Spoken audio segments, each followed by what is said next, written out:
देश दुनिया की बड़ी खबरों के लिए जुड़े रहिए हमारे साथ। आपका अपना चैनल भारत न्यूज़ जेके धन्यवाद। जम्मू कश्मीर सरकार ने जम्मू के ग्रामीण इलाकों में रोजाना 8 घंटे बिजली कटौती का आदेश दिया है। भीषण गर्मी और पारा 44 डिग्री सेल्सियस के आसपास रहने के बीच जम्मू कश्मीर प्रशासन ने जम्मू संभाग के ग्रामीण इलाकों में रोजाना 8 घंटे बिजली कटौती का आदेश दिया है। Jammu power distribution corporation limited (JPDCL) ने भी जम्मू के शहरी इलाकों में रोजाना 4 घंटे बिजली कटौती का आदेश दिया है। कटौती का आदेश सोमवार शाम को आया और इसका कार्यान्वयन आज सुबह शुरू हुआ। जम्मू कश्मीर के सभी 5 लोकसभा क्षेत्रों में मतदान संपन्न होने के तुरंत बाद आए बिजली कटौती के आदेश ने बिजली और पानी उपभोक्ताओं को परेशान कर दिया है। केंद्र शासित प्रदेश के शीर्ष पदाधिकारियों द्वारा हाल ही में आश्वासन दिए जाने के बावजूद अधिकारी इतनी लंबी बिजली कटौती का सहारा ले रहे थे। जिन क्षेत्रों में स्मार्ट मीटर लगेंगे वहां उपभोक्ताओं को 24x7 विद्युत आपूर्ति उपलब्ध रहेगी। अनियमित बिजली ने घरों में पीने के पानी की आपूर्ति को भी प्रभावित किया है। गुस्साए निवासियों ने कुछ दिन पहले वंदे भारत ट्रेन को रेलवे स्टेशन के पास रोक दिया था। जम्मू कश्मीर को उत्तर भारत का बिजली उत्पादन केंद्र बनाने के दावों के बीच केंद्र शासित प्रदेश गंभीर बिजली संकट का सामना कर रहा है। इस बीच जम्मू के मंडलायुक्त रमेश कुमार ने पानी, बिजली और सिंचाई आपूर्ति की स्थिति की समीक्षा के लिए एक बैठक बुलाई। बैठक में चिलचिलाती गर्मी के बीच जनता को असुविधा से बचाने के लिए पानी और बिजली आपूर्ति बढ़ाने के उपायों पर चर्चा की गई। संभागीय आयुक्त ने मुख्य अभियंताओं को पाइपलाइनों की समय पर मरम्मत और पीएचई मोटरों और क्षतिग्रस्त ट्रांसफार्मरों को बदलने के लिए अपने कर्मचारियों और मशीनरी को तैयार रखने का निर्देश दिया। बिजली और पानी आपूर्ति के संबंध में जनता की शिकायतें प्राप्त करने के लिए प्रत्येक जिले में एक नियंत्रण कक्ष स्थापित करने और एक नोडल अधिकारी नियुक्त करने के निर्देश जारी किए गए। उपायुक्तों को बिजली और पानी की आपूर्ति की स्थिति की बारीकी से निगरानी करने और यदि कोई समस्या हो तो उसे कम से कम समय में हल करने के लिए कहा गया। जम्मू कश्मीर प्रशासन ने जम्मू क्षेत्र के स्कूलों के लिए 46 दिनों की गर्मी की छुट्टियों की घोषणा का। जम्मू 28 मई भाषा जम्मू कश्मीर प्रशासन ने मंगलवार को जम्मू संभाग के ग्रीष्मकालीन क्षेत्र में सरकारी और मान्यता प्राप्त निजी स्कूलों के लिए 1 जून से 46 दिनों की ग्रीष्मकालीन छुट्टी की घोषणा की। ये निर्णय इस क्षेत्र में व्याप्त अत्यधिक गर्मी की स्थिति के जवाब में किया गया था, जिसमें कई स्थानों पर तापमान 43 डिग्री सेल्सियस से अधिक था। स्कूल शिक्षा विभाग के निदेशक द्वारा जारी आदेश के अनुसार इन स्कूलों में 1 जून से 16 जुलाई तक ग्रीष्मकालीन अवकाश रहेगा। इसके द्वारा यह आदेश दिया जाता है कि जम्मू संभाग के ग्रीष्मकालीन क्षेत्र में आने वाले सभी सरकारी और मान्यता प्राप्त निजी स्कूल 1 जून 2024 से गर्मियों की छुट्टियों का पालन करेंगे। 16 जुलाई 2024 आदेश में कहा गया है। इसमें आगे कहा गया है कि सभी शिक्षकों को छुट्टियों की अवधि के दौरान छात्रों के ऑनलाइन मार्गदर्शन के लिए उपलब्ध रहना चाहिए। आदेश में कहा गया है, उपरोक्त अनुसूची का पालन करने में स्कूल के प्रमुख या शिक्षण स्टाफ की ओर से कोई भी चूक नियमों के तहत कार्रवाई को आकर्षित करेगी। पिछले दिनों जम्मू में गर्मी की छुट्टियां 8 जून से शुरू हो गई थीं। उन्हें हमें सजा देने के लिए बस एक बहाना चाहिए। कश्मीर के नेताओं ने अमित शाह की उस टिप्पणी की आलोचना की जिसमें उन्होंने कहा था कि आतंक के आरोपियों के परिजनों को सरकारी नौकरी नहीं मिलेगी। केंद्रीय गृह मंत्री अमित शाह। केंद्रीय गृह मंत्री शाह के इस बयान की कि किसी भी आतंकवादी के परिवार के सदस्य या पत्थरबाजों के करीबी रिश्तेदारों को जम्मू कश्मीर में सरकारी नौकरी नहीं मिलेगी, मुख्यधारा के राजनीतिक दलों ने आलोचना की है, जिन्होंने इसे अवैध और न्यायतर कहा है। शाह ने पीटीआई को दिए इंटरव्यू में कहा, कश्मीर में हमने फैसला लिया है कि अगर कोई आतंकी संगठन में शामिल होता है तो उसके परिवार के सदस्यों को कोई सरकारी नौकरी नहीं मिलेगी। उन्होंने कहा, इसी तरह अगर कोई पत्थरबाजी करेगा तो उसके परिवार के सदस्यों को भी सरकारी नौकरी नहीं मिलेगी। केंद्रीय मंत्री ने कहा कि कुछ मानवाधिकार कार्यकर्ता फैसले के खिलाफ सुप्रीम कोर्ट गए लेकिन अंत में सरकार की जीत हुई। उनके नेताओं ने कहा कि केंद्रीय मंत्रालय ने 2019 में ही घाटी में इस फैसले को लागू कर दिया है। सरकार न केवल सरकारी नौकरी के इच्छुक उम्मीदवारों को मंजूरी देने से इनकार कर रही है, अगर उनके परिवार का कोई सदस्य उग्रवाद या अलगाववाद से जुड़ा पाया जाता है तो उसने लोगों को यात्रा दस्तावेज भी देने से इनकार कर दिया है। समान आधार, नेताओं ने कहा। पूर्व मुख्यमंत्री और पीपुल्स डेमोक्रेटिक पार्टी (PDP) की अध्यक्ष महबूबा मुफ्ती ने शाह के बयान को जम्मू कश्मीर के लोगों के लिए सामूहिक सजा करार दिया। उन्हें हमें दंडित करने के लिए बस एक बहाना चाहिए। हमें नई नौकरियां देने के बजाय उन्होंने हमारे सैकड़ों कर्मचारियों को बिना किसी सबूत या परीक्षण के फर्जी आधार पर बर्खास्त कर दिया है। पिछले 5 वर्षों के दौरान सभी भर्ती प्रक्रियाएं घोटालों से घिरी हुई हैं और रद्द कर दी गई हैं। इस प्रकार कड़ी मेहनत करने वाले उम्मीदवारों को नौकरी के अवसरों से वंचित किया जा रहा है, महबूबा ने द इंडियन एक्सप्रेस को बताया। संक्षेप में, वे केंद्र सरकार जम्मू कश्मीर के लोगों को सामूहिक सजा दे रहे हैं। बलात्कारी, हत्यारे और अन्य अपराधी पूरे देश में उनके लिए अभियान चला रहे हैं और हमारे निर्दोष लोग जेलों में बंद हैं, उसने कहा। पीडीपी प्रमुख ने कहा कि गृह मंत्री को पहले देश के युवाओं से किए गए वादों के बारे में चिंता करने दीजिए और फिर कश्मीर के बारे में सोचिए। मानो उन्होंने देश के सभी युवाओं को नौकरियां दे दी हैं, जैसा कि उन्होंने 2014 के चुनावों के दौरान वादा किया था। उन्होंने हर साल 2 करोड़ नौकरियां देने का वादा किया था, जिसका मतलब है कि अब तक 20 करोड़ नौकरियां दी जानी चाहिए थी, उसने कहा।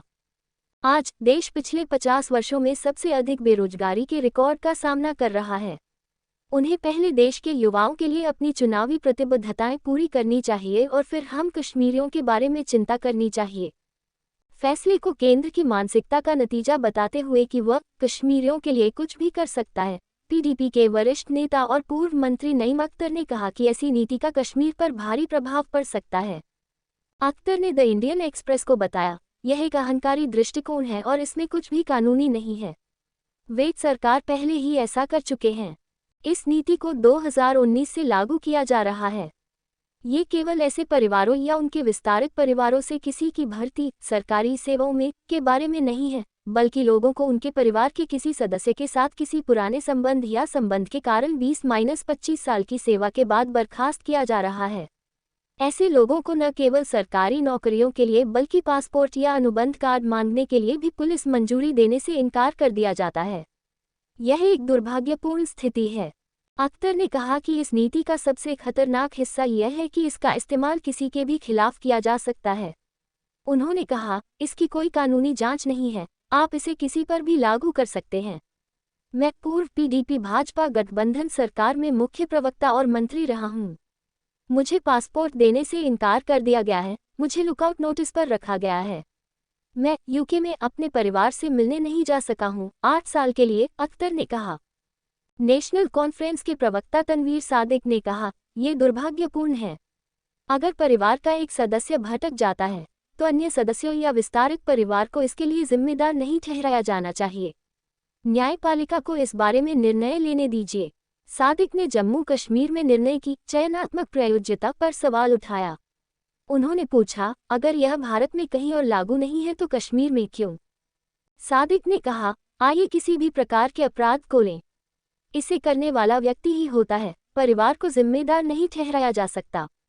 वास्तव में अधिकांश मामलों में परिवार को ऐसी गतिविधियों के बारे में जानकारी नहीं होती है। इजराइल के साथ यूरोपीय संघ की दरार बढ़ने पर स्पेन, नॉर्वे ने औपचारिक रूप से फिलिस्तीनी राज्य को मान्यता दी। आरएल ने सख्ती से इनकार कर दिया है। स्पेन और नॉर्वे 3 पश्चिमी यूरोपीय देशों के समन्वित प्रयास में मंगलवार को औपचारिक रूप से आयरलैंड के साथ फिलिस्तीनी राज्य को मान्यता देने के लिए आगे बढ़े।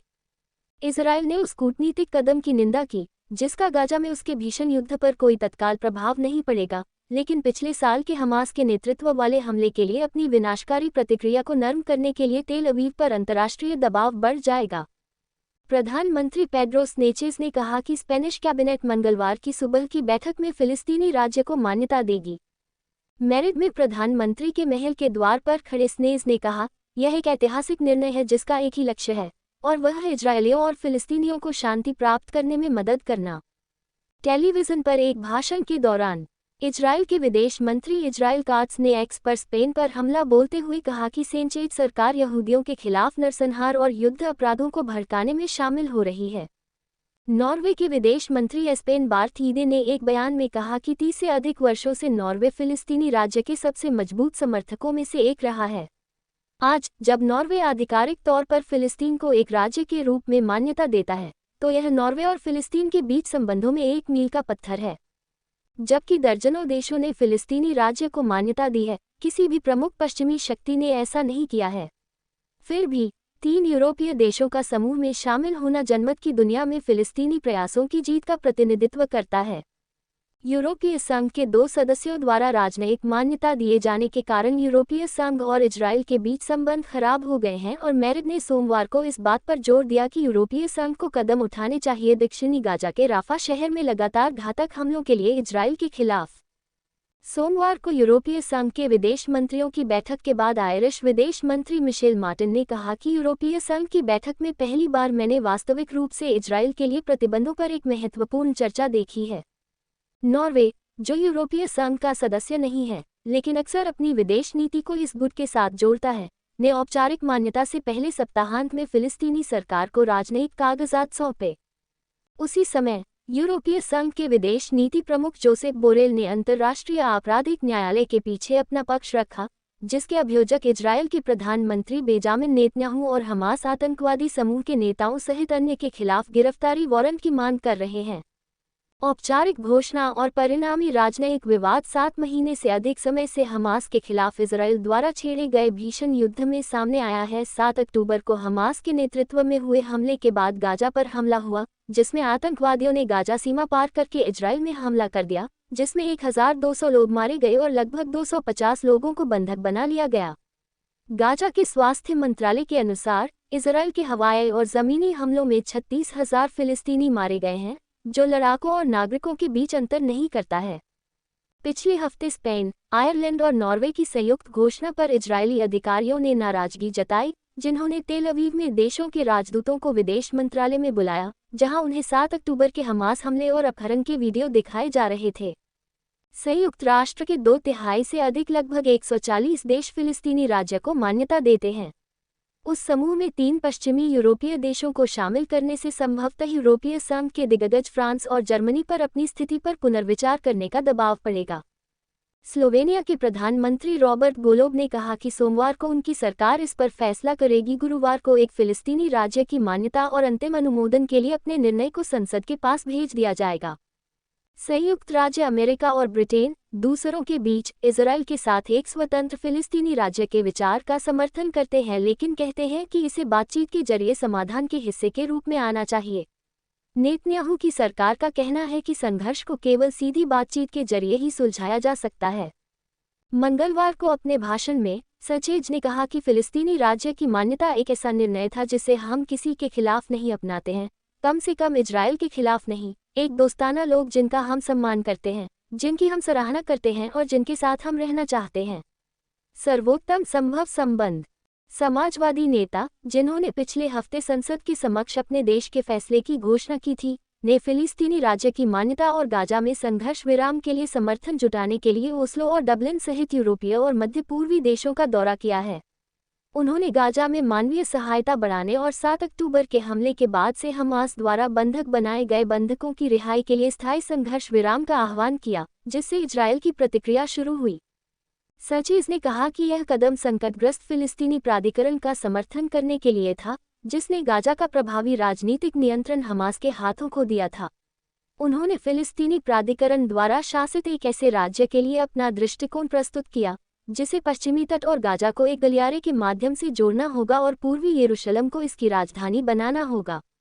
नॉर्वे के बार्थीड ने कहा कि यह अफसोसजनक है कि इजरायली सरकार रचनात्मक रूप से संलग्न होने का कोई संकेत नहीं दिखाती है। नॉर्वे के शीर्ष राजनयिक ने कहा, यह मान्यता दोनों देशों में उदारवादी ताकतों के समर्थन की एक मजबूत अभिव्यक्ति है। पश्चिमी समर्थित फिलिस्तीनी प्राधिकरण इजरायल के कब्जे वाले वेस्ट बैंक के कुछ हिस्सों का प्रशासन करता है, सुरक्षा पर इजरायल के साथ सहयोग करता है, ये मायने रखता है और बातचीत के जरिए 2 राज्य समाधान का समर्थन करता है। 2007 में जब उग्रवादियों ने वहां सत्ता पर कब्जा कर लिया तो हमास ने उसकी सेनाओं को गाजा से खदेड़ दिया था। फिलिस्तीनियों ने लंबे समय से गाजा, वेस्ट बैंक और पूर्वी यरूशलेम में एक स्वतंत्र राज्य की मांग की है, जिन क्षेत्रों पर इजरायल ने 1967 के मध्यपूर्व युद्ध में कब्जा कर लिया था। इजरायल के माध्यम से गाजा और वेस्ट बैंक को जोड़ने वाले एक भूमि गलियारे के विचार पर शांति वार्ता के पिछले दौर में चर्चा की गई थी, लेकिन 15 वर्षों में कोई गंभीर या ठोस शांति वार्ता नहीं हुई है।